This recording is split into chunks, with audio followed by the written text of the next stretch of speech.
Now, many of us look forward to a nice cup of coffee in the morning, something to wake the day or perhaps soothe a few reds from the night before. Well, we've found the perfect place for you to do just that here in Gladstone. It's called a coffee cruise, of all things, on board the Curtis Endeavour. So if you need to stretch the legs for a while or take a break from the road, this is a fantastic way to discover what is a magnificent harbour. And they put on morning tea. Okay, we've found our skipper. His name's Ian. He's got his skipper's hat on. First and foremost, we need to find out from you your verdict. What is the skipper's verdict? How good is the coffee, sir? The coffee's great on the Curtis Endeavour too. Okay, great. It's safe to go aboard. Let's go. This 2-hour leisure experience provides a live commentary on the harbour and the industry that surrounds it. Ian, what a great way to see and find out a bit more about Gladstone from a boat. It certainly is, yes. It's the only way to see the true outlay of the city and the harbour and the islands. So who was the brainchild behind this idea? Who came up with this one? We were originally asked to do it by the local development association, the information centre in the marina at Gladstone. Okay, so where are you taking us, Captain? This morning we're heading down towards the southern end of the harbour. All the industry will be on our right-hand side. Once we reach the last of the industrial area, we do a turn to head back up the harbour through the smaller islands. And I imagine it doesn't get more picture perfect than this. Yes, it's absolutely the best time of year to come and do it is through the middle of the year. And keep an eye on the sea at all times. You might even see some marine life come up to say hi.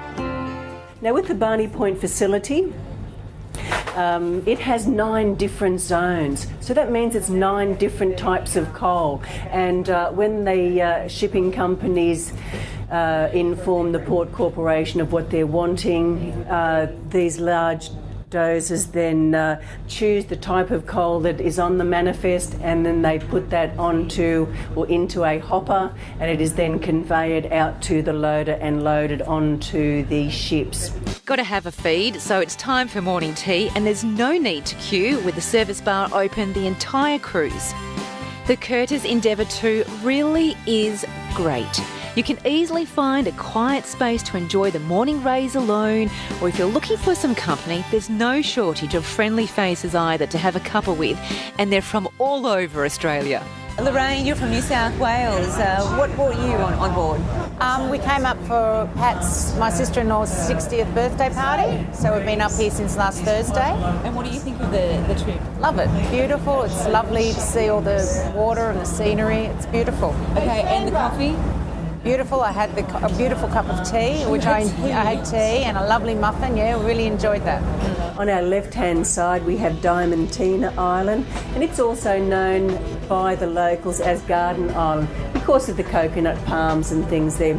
It had one of those very unusual 99-year leases. The person that held that deceased, and the family decided to hand it in. So it's now part of the council. You do sort of feel this sense of power with a wheel like this and a boat this big. Actually, tell us a bit about the Curtis Endeavour too. The Curtis Endeavour 2 is the newer of our 2 vessels here. They're 30 metres or 100 feet in length. Maximum passenger capacity is 150 people, and they can carry a maximum of 16 average-sized vehicles. Now, of all places in the entire world, I've actually just met this gorgeous lady. Her name's Sophia from El Salvador. She lives with her family in Brisbane, and apparently you watch our show. Always. What do you think of it?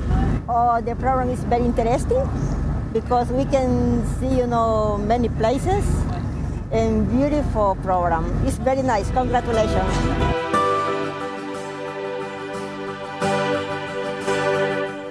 Now, I found almost my next door neighbour. This is Kay from Brizzy.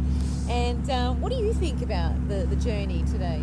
Oh, it's very good. This is our 3rd time we've done this cruise. You didn't tell me that. Yeah. 3rd time, 3 times lucky. Why? What keeps you coming back? Oh, it's really interesting, and it's really good value for money and everything. And my husband was born in Gladstone, and was he really? yeah, He's a Gladstone boy. Yeah, so we always come on the cruise each time we come back here.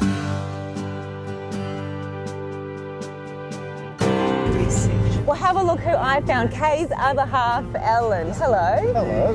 Now, she said that you were born and bred in Gladstone, so why should holidaymakers, caravanners, campers make their stopover in Gladstone? I think Gladstone is a very unique place to come. It's got all the industry around here. It's grown up from a small town of about 6,000 people when I knew it. I don't know how many's here now, but there's heaps.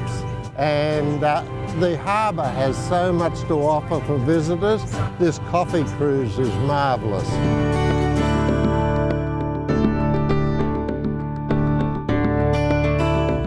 Now, folks, Deidre's even a little further south from a place called Victoria. What brings you and Rob up this way? This beautiful weather.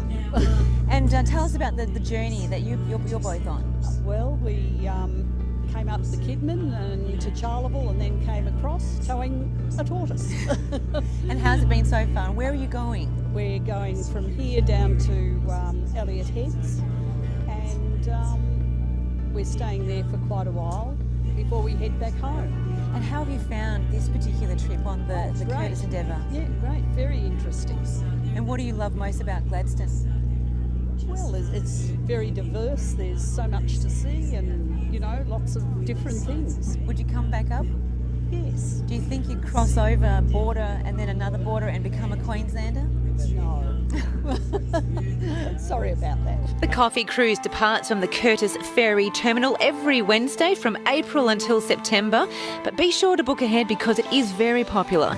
We've honestly had the best day in Gladstone. We've met some great people. We've even made some terrific friends. I better just check with the gang though. Hang on. Have you had a great day? Yes! Do you love the coffee? Yes! Do you love the caravan and camping show? They're a mad bunch. Remember, if you want to find out more about any of the places that we've visited tonight, just jump on the website. When in Gladstone, you have got to check out Goondoon Street, situated on the same strip as the Sailing Club. Loosen the grip on the credit card and treat yourself to the gorgeous boutiques and trendy little cafes in this picturesque part of Gladstone. The locals will definitely look after you.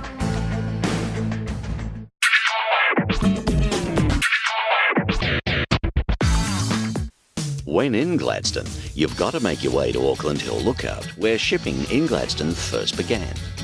Live horse exports was the main cargo, first handled at the then wooden Auckland Point jetty in the mid-1930s. The jetty, complete with a cargo shed and supported on cast-iron piles, was connected to shore by a timber neck, linking with an embankment 55 metres long, formed by excavated material from Auckland Hill. While gazing over the beautiful panoramic view of Gladstone's harbour entrance, let your eyes wander onto the Auckland Point Wharves, one of Gladstone's essential operative wharves. With 4 wharves in total, Auckland Point is a part of the indispensable series of wharves that make up the Gladstone Ports Corporation. Wood chip and calcite are stored in open stockpiles adjacent to the wharf, while dead burnt magnesia is stored in a Globex shed adjacent to Auckland Point No. 2 wharf. Grain is also exported by Globex through Auckland Point No. 2 wharf. It really is a fabulous way to get a bird's eye view of the area. After the break, Danny's got another great maintenance tip on looking after your RV. And I'm off to a museum to look at some maritime memorabilia, recalling all those adventurous days of sail and steam.